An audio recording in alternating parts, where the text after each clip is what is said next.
Hello, నేను మిసేస్రావు.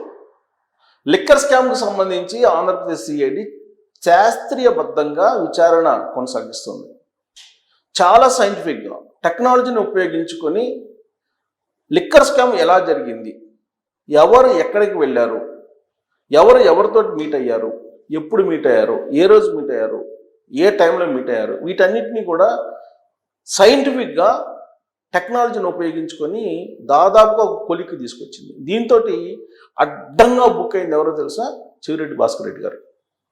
చెవిరెడ్డి భాస్కర్ రెడ్డి ఎన్నికలకు ముందు రాష్ట్ర వ్యాప్తంగా ఆంధ్రప్రదేశ్లో డబ్బులు పంచినటువంటి కీలకమైనటువంటి వ్యక్తిగా ఇప్పుడు సిఐడి అనుమానిస్తుంది. ఆయనకు సంబంధించినటువంటి పిఏ నవీన్ కుమార్ కానీ, బాలాజీ యాదవ్ కానీ, ఆయనకు సంబంధించినటువంటి సన్నిహితులు రాజ్ కసిరెడ్డి A1గా లిక్కర్ స్కామ్లో ఉన్నాడు. ఆయన అనుచరులుగా ఉన్నటువంటి సైమన్ కానీ, ప్రణయ్ ప్రకాష్ కానీ వీళ్ళతోటి మీట్ అయ్యారు. చెవిరెడ్డి భాస్కర్ రెడ్డి గారు కూడా అనేక సందర్భాల్లో అపార్ట్మెంట్కి వెళ్ళారు తాడేపల్లి దగ్గర అని చెప్పి సైంటిఫిక్గా అక్కడ ఉండేటువంటి మొత్తం డివైజెస్ కదలికలు, సిగ్నల్స్, వీటిని బట్టి ఐడెంటిఫై చేశారు. ఇంతకీ ఏంటి అపార్ట్మెంట్ అంటే, ల్యాండ్ మార్క్ అనేటువంటి ఒక అపార్ట్మెంటు తాడేపల్లి దగ్గర ఉంది. అది జగన్మోహన్ రెడ్డి గారి ఇంటికి సమీపంలోనే ఉంది. ల్యాండ్ మార్క్, దీని పేరు ల్యాండ్ మార్క్. ల్యాండ్ మార్క్ అనేటువంటి అపార్ట్మెంట్. ఈ అపార్ట్మెంట్లో లిక్కర్ స్కామ్కి సంబంధించి లిక్కర్లో వచ్చినటువంటి అమౌంట్ మొత్తాన్ని కూడా అక్కడ మొత్తం ప్యాకింగ్ చేసి అట్టపెట్టెల్లో నిల్వ చేసేవాళ్ళు అని చెప్పి సిఐడి ఒక నిర్ధారణకు వస్తుంది. అక్కడి నుంచి ఎక్కడికైనా తరలించాలంటే కార్లు రావటం పోవటం, మనుషులు రావటం పోవడం జరుగుతుంది అనేది called CDR call detail record. ఈ కాల్ డీటెయిల్ రికార్డు ద్వారా సిఐడి ఐడెంటిఫై చేసింది. యాక్చువల్గా మనకి ఎన్నికలకు ముందు జగన్మోహన్ రెడ్డి గారి ఇంటికి, తాడేపల్లిలో ఉండే ఇంటికి ఒక కారు, రెడ్ కారు అర్ధరాత్రి వేళ ఎగ్జిట్ నుంచి వస్తుంది, ఎగ్జిట్ నుంచి పోతుంది అని చెప్పి ఒక న్యూస్ వచ్చింది. అలాగే ఒక లారీ కంటైనర్ ఎగ్జిట్ దగ్గర పార్క్ చేసి ఉంది, అక్కడ ఏదో లోడ్ చేస్తున్నారు, బాక్సులు అట్టపెట్టెలు లోడ్ చేస్తున్నారు అని చెప్పేసి అన్నారు కదా. ఆ ఎగ్జిట్ దగ్గర ఉన్నటువంటి లారీ ఏంటి అనేది అప్పట్లో రకరకాలుగా చెప్పుకున్నారు. మరి జగన్మోహన్ రెడ్డి గారి ఇంటికి సమీపంలోనే ఈ ల్యాండ్ మార్క్ అనేటువంటి అపార్ట్మెంట్ ఉంది. ఈ ల్యాండ్ మార్క్ అపార్ట్మెంట్ దగ్గర ఈ బాక్సులన్నీ వేసి ఉంటాయి. కొంతేమో తాడేపల్లి హౌస్లో బహుశా ఉండి ఉంటాయేమో. అక్కడి నుంచి డబ్బు తీసుకెళ్తున్నారా లేదంటే అట్టపెట్టెలు తీసుకెళ్తున్నారా అనేది మనకు తెలియదు. బట్ ఒక లారీ అయితే మాత్రం ఎగ్జిట్లో ఉంది. ఆ ఎగ్జిట్లో పార్క్ అయింది. ఆ ఎగ్జిట్లో పార్క్ అయినటువంటి లారీ కొన్ని సామాన్లు అట్టపెట్టెల్లో లోడ్ చేసుకుని వెళ్ళిందని చెప్పి అప్పట్లో ప్రముఖ పత్రికల్లో వచ్చినటువంటి న్యూస్. కంటైనర్లో వెళ్ళిపోయినాయని. అలాగే ఒక రెడ్ కారు అర్ధరాత్రి వేళ నేరుగా వస్తుంది ఆ ఎగ్జిట్ నుంచి, మళ్ళీ అదే ఎగ్జిట్ నుంచి వెళ్ళిపోతుంది స్పీడ్గా అని చెప్పి ఇంకో న్యూస్ వచ్చింది. ఇవన్నీ కూడా బహుశా మనీ లావాదేవీలకు సంబంధించినటువంటి వ్యవహారాలు అయ్యి ఉండొచ్చు అనేది సిఐడి అనుమానిస్తుంది. పాత పేపర్ క్లిప్పింగ్స్ని అలాగే వీడియో క్లిప్పింగ్స్ని తీస్తుంది. అప్పట్లో వచ్చినటువంటి న్యూస్ని బేస్ చేసుకొని సమాచారాన్ని సేకరిస్తుంది. అప్పట్లో కరెక్ట్గా ఈ ల్యాండ్ మార్క్ అనేటువంటి అపార్ట్మెంట్ దగ్గర చెవిరెడ్డి భాస్కర్ రెడ్డి, నవీన్ కుమార్, బాలాజీ యాదవ్ వీళ్ళందరూ ఎన్నిసార్లు సమావేశం అయ్యారు? ఆల్మోస్ట్ 2023 నుంచి 2024 ఎన్నికలకు ముందు వరకు ప్రతి నెల 2-3 రోజులు కలుస్తూ ఉన్నారు. అది కూడా రాత్రి 9 గంటలు ఆ ప్రాంతంలో కలిసేవాళ్ళు అనేది సిడిఆర్ పరిశీలించిన తర్వాత, అలాగే సెల్ టవర్ సిగ్నల్ పరిశీలించిన తర్వాత, డివైజులు పరిశీలించిన తర్వాత సైంటిఫిక్గా తెలుసుకుంది సిఐడి. సైమన్ అలాగే ప్రణయ్ ప్రకాష్ వాళ్ళు ఆ ల్యాండ్ మార్క్ అనేటువంటి అపార్ట్మెంట్ దగ్గర ఉండేవాళ్ళు. వాళ్ళ ద్వారా వీళ్ళు చెవిరెడ్డి భాస్కర్ రెడ్డికి సంబంధించిన అనుచరులు చెవిరెడ్డి ఆ అమౌంట్ని కొన్ని జిల్లాలకు తీసుకెళ్ళి ఇచ్చారు అని. హైదరాబాద్ నుంచి కొంత అమౌంట్ తీసుకొచ్చారు ల్యాండ్ మార్క్లోకి, ల్యాండ్ మార్క్ దగ్గర కొంత పెట్టారు, ఆ ల్యాండ్ మార్క్ నుంచి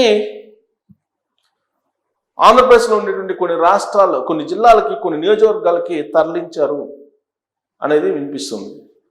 ప్రధానంగా ప్రకాశం, నెల్లూరు ఈ జిల్లాలకి ఎక్కువగా తరలించారని చెప్పి తెలుస్తుంది.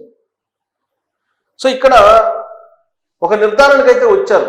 దీంతో చెవిరెడ్డి భాస్కర్ రెడ్డి అయితే సైంటిఫిక్గా బుక్ అయిపోయారని చెప్పి అనుకోవచ్చు సిఐడికి.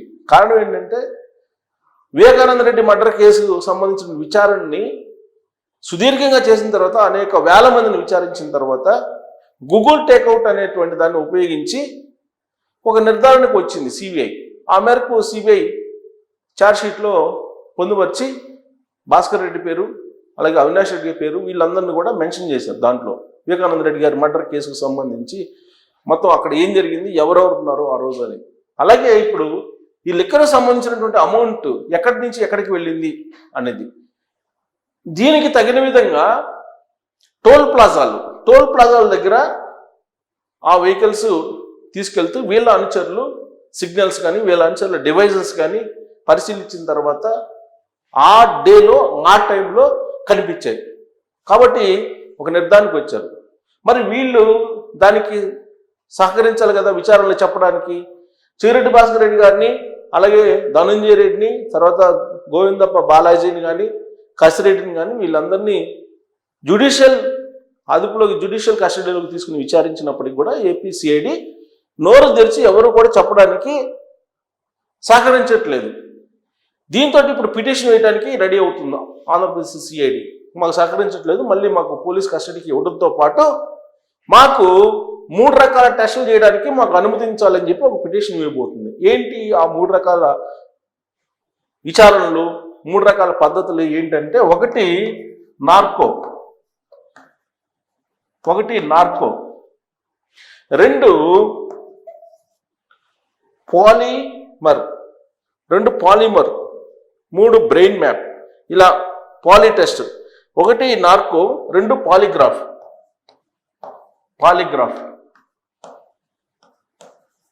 3 బ్రెయిన్ మ్యాప్.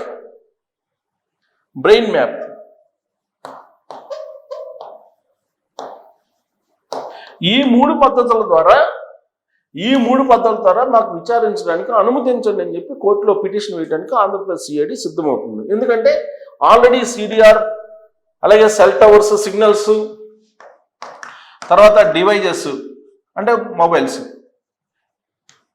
వీటి ద్వారా ఒక నిర్ధారణకు వచ్చారు. Chevireddy and team, Kasireddy and team మొత్తం ఈ డబ్బులు తరలించారు. ఎక్కడి నుంచి అంటే ల్యాండ్ మార్క్ అనేటువంటి అపార్ట్మెంట్ దగ్గర నుంచి దీన్ని తరలించారని చెప్పి నిర్ధారణకు వచ్చేశారు. అయితే ఈ నిర్ధారణకు వచ్చినటువంటి దాన్ని వీళ్ళ ద్వారా ప్రూవ్ చేయాలి కోర్టులో సబ్మిట్ చేయడానికి. దానికి నార్కో కానీ, పాలిగ్రాఫ్ కానీ, బ్రెయిన్ మ్యాప్ కానీ ఆ పద్ధతుల ద్వారా మేము నిరూపించడానికి, నిందితులను విచారించడానికి అనుమతించండి అని చెప్పి పిటిషన్ వేయబోతున్నారు. ఏంటి నార్కో పరీక్ష అంటే, కొన్ని రకాల మందులు నిందితులకు ఇస్తారు. ఇచ్చిన తర్వాత అతని మానసిక స్థితిని మార్చేసి నిజాలను చెప్పేటువంటి పద్ధతే నార్కో ఇది. అలాగే పాలిగ్రాఫ్, నిందితుడికి ప్రశ్నలు వేసి అతని యొక్క శారీరక కదలికల్ని, ప్రతిస్పందనల్ని గమనించి ఇతను నిజం చెప్తున్నాడా అబద్ధం చెప్తున్నాడా అనేది గుర్తిస్తారు. అలాగే బ్రెయిన్ మ్యాప్, ఇది నిందితుడి మెదడులోని భాగాలను స్కాన్ చేసి ఆ విషయాలపై అతను స్పందిస్తున్నటువంటి తీరు ఎలా ఉందో గుర్తిస్తారు. ఆ గుర్తించడం ద్వారా ఇతను నిజం చెప్తున్నాడా అబద్ధం చెప్తున్నాడా అనే దాన్ని నిర్ధారిస్తారు.